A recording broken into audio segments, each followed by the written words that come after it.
My dear friends, in today's Gospel, Jesus is giving us a warning and a promise. He's telling us that bad things will happen.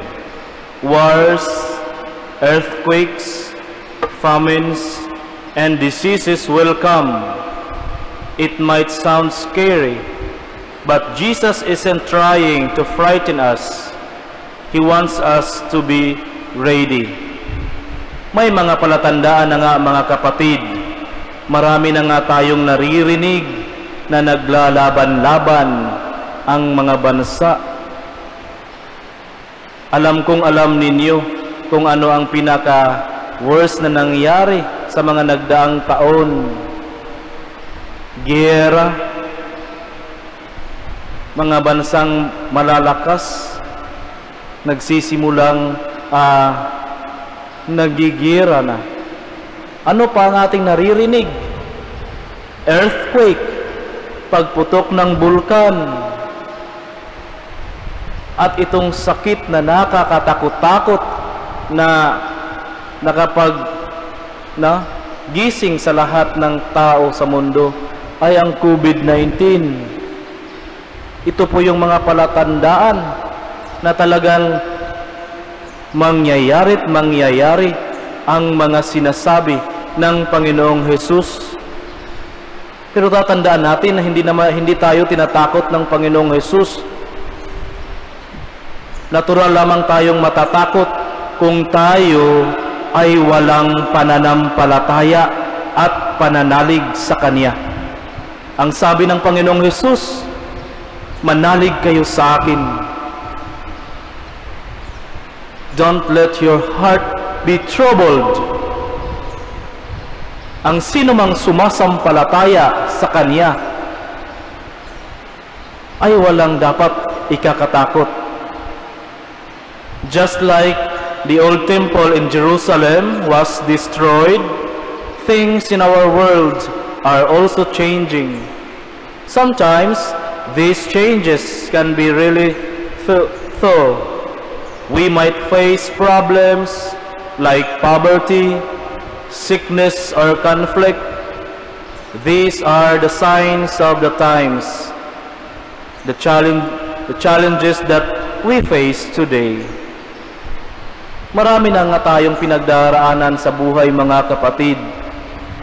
Dapat ang mga palatandaang ito ay magbibigay sa atin ng paghahanda sa buhay. Ano ba yung paghahandaan natin? Hindi po itong mga pangyayaring ito. Paghahandaan nating lagi ang ating mga sarili na sana sa pagdating ng Panginoon, ang ating mga pananampalataya ay hindi pa bago-bago. Dahil kung minsan, kapag tayo ay nakakaranas ng problema, mga hamon sa buhay, mag-iiba rin ang ating pananampalataya. Nagtatampo sa Diyos, at pagkatapos, kinabukasan, nag-iba na ng pananampalataya. Iniwan na ang pagiging Katoliko at sumama na sa ibang mga kapatid nating hindi kasama natin. Pabago-bago. Kaya nga, dapat tayong maging alerto sa ating panahon ngayon. Dahil kahit na sila man din ay nagpo-proclaim ng God's Word, maaari pa rin tayong malihis ng landas.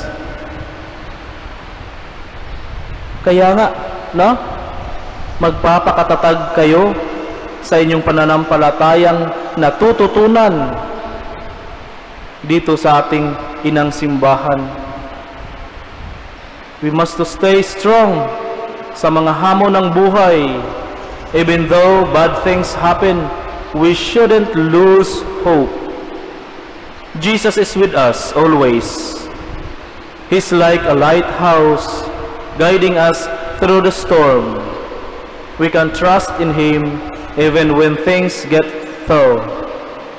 Anong gagawin para mas lalo pang tumibay ang ating pananampalataya sa Kanya?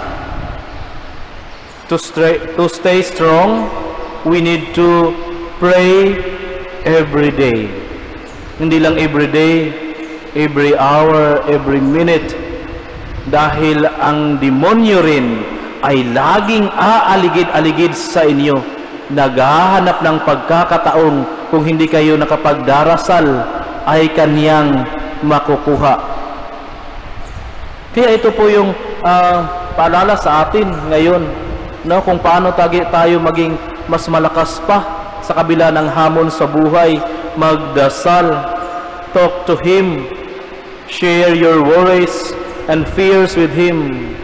Huwag kayong mahiyang tumingin sa krus sa kabila ng ating mga kasalanan. Kaya nga kung minsan, dahil sa ating mga pagkakamali, pagkakasala, nahihiya na tayong tumingin sa Kanya. Kagaya ng kung tayo'y nagkasala sa ating kapwa, tayo'y lilihis ng daan doon. Hindi tayo makatingin sa Kanya dahil tayo'y nagkasala. Dahil hindi tayo marunong magpatawad. Kaya nahihiya tayo sa ating mga kasalanang ginawa. Pero sa Diyos, dapat hindi. Nandirito lagi ang Panginoong Hesus. Araw-araw nating makakasama. Nagpapaanyaya siya sa atin. Lumapit kayo sa akin, kayong mga nabibigatan. Bibigyan ko kayo ng kapahingahan. Kaya huwag mahihiyang tumingin sa krus. Dahil nandyan, nagsasabi lagi na mayroong pag-asa. Ako'y kasama ninyo hanggang sa katapusan ng mundo. Hindi pa natapos ang mundo, totoo ang sabi ng Panginoon na ako'y laging sumainyo.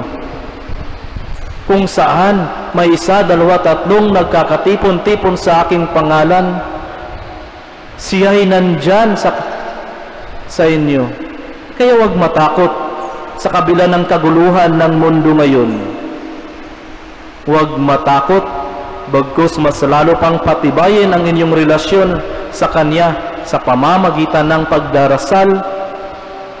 Talk to Him often. Read the Bible. Magbasa ng Biblia. Nandoon ang sikreto kung paano tayo makapaghanda.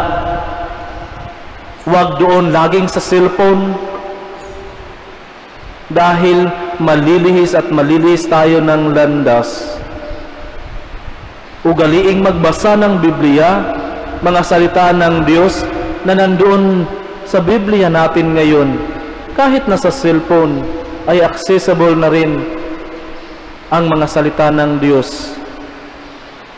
Tumulong sa kapwa.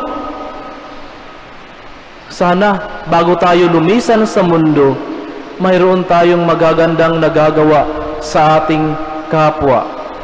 Gumawa lamang ng mabuti, iyon ang utos ng Panginoong Hesus. Gumawa lamang po ng kabutihan. Balang araw, aanihin at aanihin niyo rin ang kabutihang inyong nagawa. Bakit ba? Ang dali lang gumawa ng kasamaan. Ang dali lang gumawa ng masama.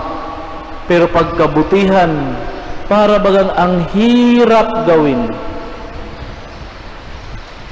Stay connected to God and to His church. The church is our spiritual family. Nandirito tayong nagkakaisa. Nagkakaisa sa pananampalataya, pagpupuri sa Diyos, at pagmamahal sa bawat isa. Hindi lamang pagmamahal sa sarili ang ating iniintindi lagi. Dapat rin tayong may pusong mapag-alala sa kapwa nating nangangailangan ng ating presensya.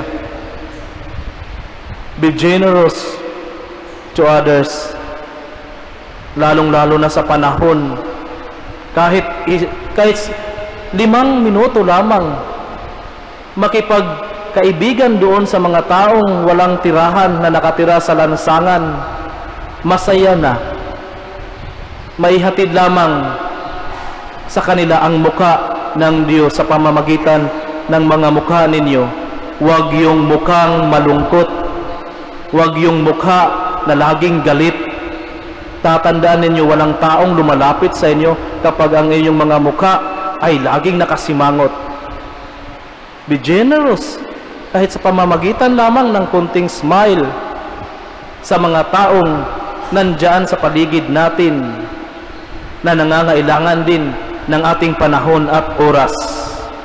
Yes, Father, kahit nasa bahay, wala nga kaming panahon sa aming pamilya, unahin muna ang pamilya, no? Be a good model. Kayo sana'y maging mabuting ehemplo sa inyong pamilya at paglabas sa inyong bahay, hanapin ang mga kapatid nating nawawalan ng liwanag. So it's a good reminder for us sa Ebanghelyong ito. Hindi tayo tinatakot na Jesus, bagkus tayo'y pinaalalahanan lagi na tayo'y kumapit lamang sa Kanya sa kabila ng ating mga nararanasan ngayon sa mundo. Amen.